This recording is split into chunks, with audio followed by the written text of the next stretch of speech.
Pour un régime alimentaire équilibré, il faut qu'il comporte les 4 groupes alimentaires. La thèse du reportage est la suivante. Les gens ont-ils changé leur consommation de fruits et légumes depuis les 20 dernières années? Malheureusement, ce n'est pas tout le monde qui consomme assez de fruits et légumes. Ceux-ci fournissent des vitamines et des minéraux qui servent à protéger les fonctions importantes de l'organisme. Pour se renseigner sur ce sujet, nous avons interrogé un ancien spécialiste des fruits et légumes. Bonjour, M. Tellier. Bonjour. Pouvez-vous nous dire depuis combien de temps vous travaillez pour IGA? Ça fait maintenant 10 ans que je travaille chez IGA. J'ai fait 8 ans comme spécialiste de fruits et légumes.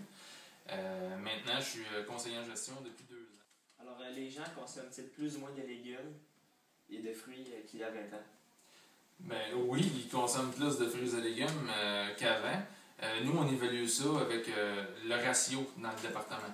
Le ratio, c'est le pourcentage de vente du département versus le magasin en entier.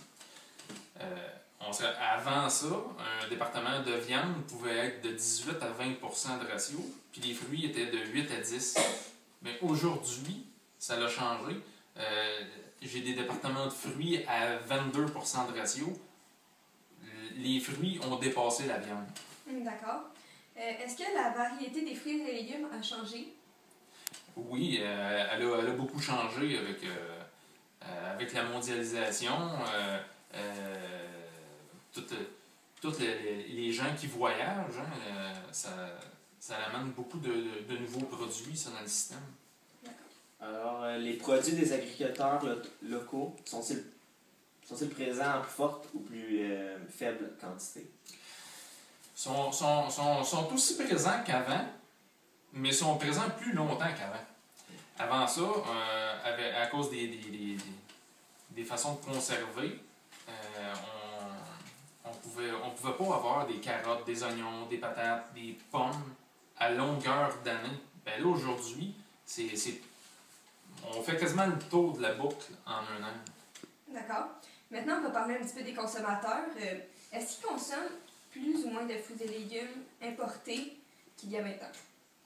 Bien, ils consomment beaucoup plus de fruits et légumes importés depuis 20 ans parce que, comme je disais tantôt, les gens voyagent beaucoup. Hein, avec notre pays nordique, les gens veulent mettre un petit peu de soleil dans leur maison. Quand ils reviennent, ils vont à l'épicerie. Nous, quand on fait une ouverture de magasin, là, notre spectacle, c'est les fruits exotiques. D'accord. Alors, en proportion, est-ce que la surface occupée par le département des fruits et légumes a-t-elle changé au cours de ces années? Oui, elle a beaucoup changé. Anciennement, chez Steinberg, le département de fruits et légumes était complètement dans la dernière rangée, au bout de l'épicerie, complètement dans le fond du magasin. Ben, aujourd'hui, le département des fruits et légumes, c'est le plus beau département. Ils le mettent à l'entrée. Pour conclure, les fruits et légumes ont connu une augmentation fulgurante depuis les 20 dernières années. On peut constater ces changements par la configuration des supermarchés ainsi que la diversité des fruits et des légumes qui s'est nettement améliorée.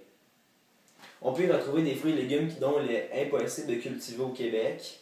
Certaines compagnies incitent également les gens à consommer des fruits et légumes des agriculteurs locaux.